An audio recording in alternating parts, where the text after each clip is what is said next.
बिस्मिल्लाहिर्रहमानिर्रहीम। अस्सलाम वालेकुम जनाब। स्टोरीज़ मैंने 4 शेयर करनी है, बहुत ही अहम स्टोरीज़, बल्कि अहम तरीन स्टोरीज़ हैं। जनरल फैज़ हमीद साहब का कोर्ट मार्शल, काफ़ी टाइम हो गया, इसका क्या हो रहा है, इस पे आपको ब्रेकिंग न्यूज़ देनी है। ये बहुत ही धमाकेदार किस्म की ख़बर है। और बजट क्यों लेट हुआ? बजट पहले 2 जून को पेश हो रहा था, फिर लेट क्यों हुआ? कल वफाकी 2 प्रेस कॉन्फ्रेंसेस हुई बड़ी अहम। एक तो सेक्रेटरी दाखिला और DGISPR major general lieutenant general जनाब अहमद शरीफ साहब की प्रेस कॉन्फ्रेंस थी। ये बहुत अहम प्रेस कॉन्फ्रेंस थी। और दूसरी एक प्रेस कॉन्फ्रेंस हुई है वज़ीर मजहबी उमूर की, और उन्होंने बुरी खबर सुनाई है कि अब बहुत सारे यानी हज़ारों हाजी हज करने से रह गए हैं। ये क्यों ऐसा हुआ है, इस पर बात करेंगे। बस जल्दी से आप चैनल सब्सक्राइब कीजिए, जहां घंटे का निशान बना हो उसे प्रेस कीजिए, ताकि हर नई आने वाली वीडियो आप तक पहुंचती रहे, आपको पूछना न पड़े। हमारे वाटर पाजस लग रहे हैं भाई, अल्लाह के करम से और आपके ताउन से लग रहे हैं। आपका ताउन है ही तब जब अल्लाह का करम होता है। और झुलसा देने वाली गर्मी है, आप यकीन कीजिए ऐसी गर्मी है। मुझे अफसोस भी बहुत होता है। मेरी 2 भतीजियाँ, मैं बेसिकली चूँकि आपको पता है डेरा इस्माइल ख़ान को बिलोंग करता हूँ, और अब तो काफ़ी अरसा हुआ है यहाँ पे इस्लामाबाद में। तो मेरी 2 भतीजियाँ, वो वहाँ पर कज़न की बेटियाँ हैं, वहाँ 2 वो पेपर दे रही हैं मुख्तलिफ़ क्लासेस के। गर्मियाँ हैं और वो आपको पता है खैबर पख्तूनख्वा में इम्तिहानात शुरू हैं। आप बिलीव नहीं करेंगे कि कमरा इम्तिहान में यानी एग्ज़ामिनेशन सेंटर में पंखे नहीं हैं। ठीक है ना, पंखे नहीं हैं, कमरा इम्तिहान में पंखे नहीं हैं। परसों एक बेहोश हो गई तो कल दूसरी बेहोश हो गई, उन बेचारियों के पेपर भी डिस्टर्ब हो गए। ये हालात हैं।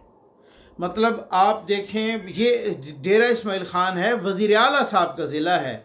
वज़ीर आला साहब हर दूसरे हफ्ते 36 गाड़ियों का काफ़िला लेकर घड़ी चोर से मुलाकात के लिए यहाँ आ जाता है, और वहाँ बड़ी बड़ी प्रेस कॉन्फ्रेंसेस और मीडिया टॉक करता है अडियाला के सामने। और ऐसे जैसे वहाँ पे दूध और शहद की नदियाँ बहा के और वहाँ यहाँ पर वो आ गए और जब मुलाकात करने के लिए। ये पिछले कोई 12 साल से वहाँ खैबर पख्तूनख्वा में बिला शिरकत गैरे बिल्कुल उनकी अपनी हुकूमत है। पहले वो परवेज़ खटक साहब थे उनके वज़ीर आला, फिर महमूद ख़ान साहब, अब ये उनके तीसरे वज़ीर आला हैं अली अमीन गंडापुर। और हालत ये है कि स्कूलों में पंखे नहीं है। जहाँ हो रहे हैं इम्तिहान वो गवर्नमेंट के स्कूल्स हैं, तो गवर्नमेंट के स्कूल्स में पंखे नहीं हैं। जिधर टेम्परेचर 50 डिग्री सेंटीग्रेड पे चला जाता है वहाँ। और वैसे आप बकवासात सुने, आप ऑल फॉल सुने, वो ज़मीन आसमान के गुलाबे मिलाते हैं। वो ऐसे कहते हैं जनाब ये कोई इंटरनेशनल लीडर है, इसने तो पता नहीं क्या क्या कमाल कर दिया उस सूबे को। लेकिन मेरी दुआ है अल्लाह करे अगले 4 5 6 5 साले इस उस सूबे पर इन्हीं की हुकूमत रहे, क्योंकि उन सूबे वालों को बड़ी तब्दीली चाहिए। और वो तब्दीली के वो नहीं कहते जिस तरह से वो कहते हैं कि हुण घिन मजे तब्दीली दे। सही समझ आ गई ना? आ जाए भाई। ये बजट लेट हुआ, पूछ रहे थे कुछ लोग कि सर ये बजट अचानक लेट क्यों हो गया? पहले 2 तारीख को पेश हो रहा था, तो फिर ये बजट क्यों अचानक लेट हो गया? भाई बजट इसलिए लेट हो गया, आप कह रहे हैं कि 10 तारीख को होगा, इसलिए लेट हुआ कि हमने अल्हम्दुलिल्लाह, इसकी तो खुशी है कि भारत जैसे बड़े दुश्मन के दांत खट्टे किए, मोदी को वो खैर से वो कुट पिलाई हमारी अफवाज ने, पाक फ़ौज जिंदाबाद। लेकिन हमारे यहाँ ये जो मईशत है, इस फ्रंट पर भी, इस मैदान में भी बहुत कुछ करना बाकी है। तो वो IMF से कुछ चीज़ों के बारे में तय करना बाकी था, इस वजह से वो अभी तक मामला तय नहीं हो पाए थे। इस वजह से जनाब हमारी हालत ये है कि तारीख़ में पहली मरतबा 67,000 हाजी वो हज करने से रह गए। कल मैं देख रहा था वज़ीर मजहबी उमूर सरदार यूसुफ साहब के प्रेस कॉन्फ्रेंस, वो कह रहे थे हमारा कोई कसूर नहीं है, वो जान छुड़ा गए। उन्होंने कहा ये जो प्राइवेट टूर्स ऑपरेटर्स थे ना, इनका कसूर है। इनको एक डेडलाइन दी गई, इन्होंने पैसे जमा नहीं करवाए, फिर उसके बाद दूसरी बढ़ाई गई, इन्होंने दोबारा फिर 10,000 हाजियों के जमा करवाए, अब बाकी सारे रह गए हैं। अच्छा, उन बेचारों को मेरा ख्याल है पैसे भी चले गए हैं और वो हाजी भी रह गए हैं, और ये बहुत बड़ा अलमिया है भाई। बेशक मैं मानता हूँ कि चलो सर आप ठीक कह रहे हैं कि ये प्राइवेट टूर्स ऑपरेटर्स का ये कसूर था, लेकिन आप गवर्नमेंट हैं, आप रियासत हैं, ये रियासत क्या कर रही थी, हुकूमत क्या कर रही थी, वो इनकी छतरोल करती कि भाई ये टाइम करीब है, ये डेडलाइन है, डेडलाइन बढ़ गई है, तब भी आप नहीं कर पा रहे, हाजी रह जाएंगे, तनकीद हुकूमत पे होगी, तनकीद रियासत पे होगी। वो बेचारे रह गए हैं जनाब। कितना किसी के पास कोई गरीब हो, कोई मिडिल क्लास हो, अमीर हो, अपर हाई क्लास हो, कोई खरबों वाला भी हो, उसके दिल में एक ख्वाहिश होती है कि यार देखें मैं रोज़े रसूल देखूं, मैं अल्लाह का घर देखूं, खाना काबा की ज़ियारत को जाऊं, फ़रीज़ हज अदा करूं, मैं उम्रे करूं, मैं इस तरह से तवाफ़ करूं, मैं ऐसी जगह पे जाऊं। ये इंसान का एक ख्वाब होता है और वो जाते हैं। और ज़ाहिर है फिर जब किसी के पास पैसे ज़्यादा होते हैं, उनके पास टाइम नहीं होता, तो वो सब कुछ जो है ना चकनाचूर हो गया। ये बहुत ही एक अफसोसनाक डेवलपमेंट हुई है। कल DGI-SPR ने प्रेस कॉन्फ्रेंस की, ये मुख्तसर में बात करूंगा, फिर मैं जनरल फैज़ वाली स्टोरी पे आता हूँ। और उन्होंने कहा कि ये जो खुशदार में धमाका हुआ है ना आर्मी पब्लिक स्कूल की बस पर, बच्चे बच्चे बेचारे, छोटे छोटे बच्चे, छोटी छोटी तालबात, छोटी छोटी बच्चियाँ, ठीक है ना।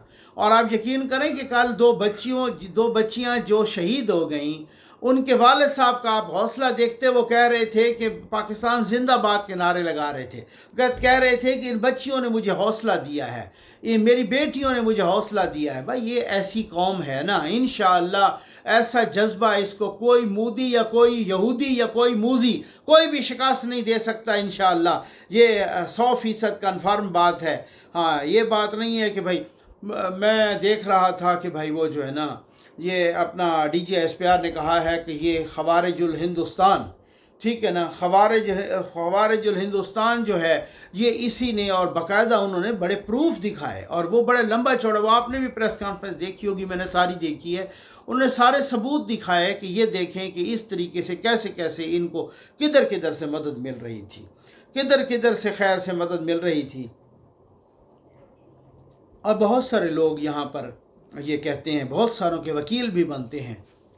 जी हाँ, महारंग बलोच के भी बहुत सारे यहाँ पर टीवी पे बैठ के बहुत सारे लोग वकील बनते हैं। और वो महारंग बलोच जो है ना, एक बंदा कह रहा था जनाब वो तो नहीं, वो तो बलोचों की आवाज़ है। मैंने कहा अच्छा ठीक है, अगर वो बलोचों की आवाज़ है तो कम से कम इतनी गैरत तो होनी चाहिए, इतनी हमीयत होनी चाहिए, इतनी इंसानियत होनी चाहिए कि चलो ठीक है, आपको फ़ौज से है ना मसला, तो फ़ौज के साथ गड़बड़ होती है या मुकाबला होता है तो ठीक है तो वो पाकिस्तान की फ़ौज, ठीक है। अगर आपको इतनी बुग़्ज़ है तो आप ना कहिए। जो पंजाबी मज़दूर बेचारे वहाँ पे मर रहे थे, इनको किस जुर्म में मारा गया, ठीक है ना। वो जो कोई वहाँ पे हजाम है, कोई सब्ज़ी का कारोबार करता है, कोई कपड़े का करता है, कोई वहाँ कानों में काम करते हैं, माइंस में, कोई किधर काम करते हैं। तो ये जो मज़दूर जाते हैं पंजाबी और इनको मारते हैं, तो कभी महारंग बलोच की ज़बान से आपने एक जुमला सुना कि जिसकी वो कोई मजम्मत कर रही हो, जिसकी वो BLA वाले बहुत ही फ़ख्र से कहते हैं हमने मारे हैं, और वो बंदूकें लहरा रहे होते हैं। तो कभी महारंग बलोच ने ऐसों की भी मजम्मत की है तो क्यों नहीं की? आखिर सवाल तो बनता है ना भाई। अब आ जाए जनरल फैज़ वाली स्टोरी पर। बहुत सारे आप पूछ रहे थे, मुझे बहुत सारों के मैसेजेस भी आए कि ये सर जनरल फैज़ का ये जो कोर्ट मार्शल है उसका नतीजा कुछ लेट नहीं हो गया, उसकी जजमेंट नहीं आ रही और ये बहुत ज़्यादा लेट हो गया। हाँ, वाकई लेट हो गया, ठीक हो गया। मैं ख़ुद भी सोच रहा था और आपसे पहले मैंने कुछ पता भी किया, ठीक है ना। सर ये 12 अगस्त को हुआ था 2024 को, तो ये तकरीबन आप 12 अगस्त 2024 देखें तो ये अब उसमें मई 2025 आ गई और मई 2025 भी ख़त्म होने को है। तो इसकी 11-12 को तो वो 9 महीने हो गए हैं। हमने बड़े घर से ख़ुद पूछा था कि सर इसका ना तकरीबन मिनिमम क्या टाइम है और मैक्सिमम क्या टाइम है। तो एक बहुत ही ज़िम्मेदार बंदे ने हमें बताया था कि मिनिमम 3 महीने हैं और मैक्सिमम 6 महीने, इतने तक का हो जाता है। लेकिन उन्होंने साथ ये भी कहा था कि इसमें कोई हार्ड एंड फास्ट रूल नहीं है। हो सकता है कि वो अपने कोई दिफा में कोई गवाह पेश करना चाहता है या एक जज की ऑब्जर्वेशन आ जाती है, दूसरे की रहती है, वगैरह वगैरह, तो इसमें ऊपर नीचे हो जाए। लेकिन 9 महीने बहुत टाइम हो गया। मैंने कुछ ऐसे लोगों से भी बात की जो खुद जिन्होंने ये फील्ड कोर्ट मार्शल कंडक्ट किया है, उसकी कार्रवाई कंडक्ट की है, جی کنڈکٹ بھی کی، یعنی کہ آپریٹ کیا، وہ جج تھے بذات خود، اور بعد میں کچھ وہ کہہ رہے ہیں کہ ہم ڈیفینڈر بھی تھے، یعنی کہ ڈیفینڈنگ پوزیشن پہ بھی تھے، اور ساتھ ہم دونوں جگہوں پہ کام کیا ہے۔ تو میں نے بات کی تو وہ بتا رہے تھے کہ میں نے اپنی لائف میں بہت سارے فیلڈ کورٹ مارشل کنڈکٹ کیے ہیں، اس میں تو 2.5 مہینے، 3 مہینے، 3.5 مہینے، 4 مہینے، اس سے زیادہ میں نے ٹائم نہیں لگایا۔ تو پھر اس کے بعد میں نے پوچھا، بہت سارے باخبر لوگوں سے پوچھا، میں نے کہا سر یہ کیا ہے، کیونکہ اب تو لوگ سوالات اٹھا رہے ہیں نا، اب تو لوگ کہہ رہے ہیں کہ یار یہ کیا کر رہے ہیں آپ۔ بہت سارے لوگ کہہ رہے ہیں کہ جناب وہ جنرل فیض حمید صاحب کو سزائے موت ہو جائے گی، کچھ لوگ کہہ رہے ہیں عمر قید ہو جائے گی، کچھ لوگ کہہ رہے ہیں یہ تین آپشنز یا ورژنز ہیں نا جو آ رہے ہیں۔ کچھ لوگ کہہ رہے ہیں یہ دونوں نہیں ہوں گی، لیکن ان سے رینک وغیرہ یا ان سے یہ واپس لیے جائیں گے، بیجز وغیرہ، ان کی پینشن ختم کر دی جائے گی وغیرہ وغیرہ، اس ٹائپ کی بھی کو بات کر رہے ہیں۔ لیکن اب بالکل ان اٹینڈڈ تو جا نہیں سکتا، جہاں پہ ہائپ بنی ہے، اور خود D G I S P R کی طرف سے بھی یہ پریس ریلیزز بھی آئی ہیں، ان کو حراست میں بھی لیا گیا ہے، ٹاپ سٹی کیس میں بھی حراست۔ پھر اس کے بعد انہوں نے کہا کہ انہوں نے آرمی ایکٹ کی بھی کوئی خلاف ورزی کی ہے، انہیں فوج کے اندر بھی کوئی بغاوت کرانے کی کوشش کی ہے، تو ان کے ساتھ اور ساتھی تھے ان کو بھی پکڑا گیا ہے۔ تو اس کا مطلب یہ ہوا وہ اس طریقے سے ان کو جانے دیں ان اٹینڈڈ، یہ تو مجھے نہیں لگتا ہے، ٹھیک ہے۔ اچھا جو لوگ کہہ رہے ہیں کہ یار ان کو سزائے موت ہو جائے گی، یہ بھی مجھے نہیں لگتا، یہ ابھی آ جائے، میں اگلی بات بھی آپ کو بتاتا ہوں کہ ان کا فیصلہ کب آ رہا ہے۔ اچھا بہرحال کچھ لوگ یہ بھی کہ جناب ان کو عمر قید ہو جائے گی، کچھ ہو سکتا ہے ایسا ہو، لیکن مجھے جو زیادہ تر چانسز اس کے نظر آ رہے ہیں، ہو سکتا ہے کچھ قید ہو، لیکن مجھے جو زیادہ تر چانسز وہ جبری ریٹائرمنٹ کے، یہ بیجز واپس لینے کے، پینشن واپس لینے کے وغیرہ وغیرہ وغیرہ۔ اور بعد میں اکثر و بیشتر یہ ہوتا ہے کہ وہ ایک آرمی چیف جاتے ہیں تو پھر اس کے بعد دوسرے کے لیے وہ اپیل کر دیتے ہیں، ان کو ساری اکٹھی مل جاتی ہے۔ تو بہت ساری چیزوں پر ایسا بھی ہوتا ہے، مطلب حالات تبدیل ہو جاتے ہیں نا، بہت سارے حوالوں سے ہو جاتے ہیں، اور پھر وہ آ کے اس کو کہیں ادھر آ کے بھی جو ہے نا، وہاں پہلے بھی ایسی مثالیں ہیں کہ اسلام آباد ہائی کورٹ میں کسی نے چیلنج کر دیا، تو کسی نے سپریم کورٹ میں چیلنج کر دیا، کوئی بریگیڈیئر تھے ان کا بھی اس طرح، بریگیڈیئر علی غالباً، تو مجھے پتہ ہے کہ ان کو بھی یہاں سے ریلیف ملا تھا، ٹھیک ہو گیا۔ اچھا اب ہم نے پوچھا کہ یہ کیا ہے، مطلب بہت سارا ٹائم ہو گیا ہے، تو جواب ملا، ذمہ دار ذرائع سے جواب ملا ہے ہمیں کہ جلد آ جائے گا اس کا فیصلہ، جلد آ رہا ہے۔ پھر آپ کو پتہ ہے کہ میں درمیان والی کو لگی لپٹی تو رکھتا نہیں ہوں، نہ میں رکھتا ہوں نہ میں سنتا ہوں، تو میں نے کہا سر جلد کب آ جائے گا، مجھے تھوڑا سا نا اس میں کوئی کنفیوژن ہو رہی ہے، تو یہ بہت جلد آ جائے گا۔ اچھا اب اس کے بعد تو اب ظاہر ہے بندہ پوچھ سکتا ہے نا، بطور صحافی پوچھ سکتا ہے، یہ تو نہیں ضد کر سکتا نہیں مجھے وہی لمحہ بتائیں، وہی گھنٹہ بتائیں۔ وہ جاوید چودھری صاحب کہہ رہے تھے کہ آپ ہو سکتا ہے کہ یہ آج کل پرسوں میں آ جائے، اور یہی ہفتہ ہے، اور اگلا ہفتہ تو آپ کو پتہ ہے وہ بجٹ والا ہوگا، تو وہاں تو وہ آئے تو بجٹ اوور شیڈو ہو جائے۔ بعض اوقات ایسے فیصلے آتے ہوتے ہیں، ہمیں یاد ہے ایک دفعہ بجٹ پیش ہو رہا تھا تو اسی دن الطاف حسین کی گرفتاری کی خبر آئی، تو وہ بجٹ پیچھے چلا گیا، اور وہ تو یہ بھی ہو سکتا ہے کہ بجٹ کے کچھ چیزوں کو اوور شیڈو کرنے کے لیے جان بوجھ کے اس وقت بھی یہ فیصلہ لائیں، یہ ہو سکتا ہے، ٹھیک ہو گیا، کیونکہ سارے کے سارے میڈیا کے پھر توجہ ادھر ہو جاتی ہے۔ تو یہ بہت ساری چیزیں ہوتی ہیں جو بہت سارے یعنی مجھ جیسے سادے بندوں کو سمجھ نہیں آتی، یہ بعد میں سمجھ آتی ہے۔ اچھا خیر، اب اس میں یہ ہے کہ وہ چودھری صاحب ہمارے محترم ہیں، میرے تو بہت ہی ان کے ساتھ ایک نیاز مندی کا تعلق ہے، تو سر وہ جناب کہہ رہے تھے جاوید چودھری صاحب کے ہو سکتا ہے ان کو 9 مئی کے کیسز میں بھی سزا ہو جنرل فیض حمید صاحب کو، اور اگر ان کو 9 مئی کے کیسز میں سزا ہوتی ہے تو پھر معاملہ ادھر بھی مڑے گا، یعنی یوتھیوں کی طرف، اور اگر ادھر مڑا تو پھر بہت سارے ایم این ایز کو بھی سزا ہو۔ یہ جاوید چودھری صاحب کے بقول میں بتا رہا ہوں، ہاں میں خود نہیں بتا رہا، ان کے بقول بتا رہا ہوں۔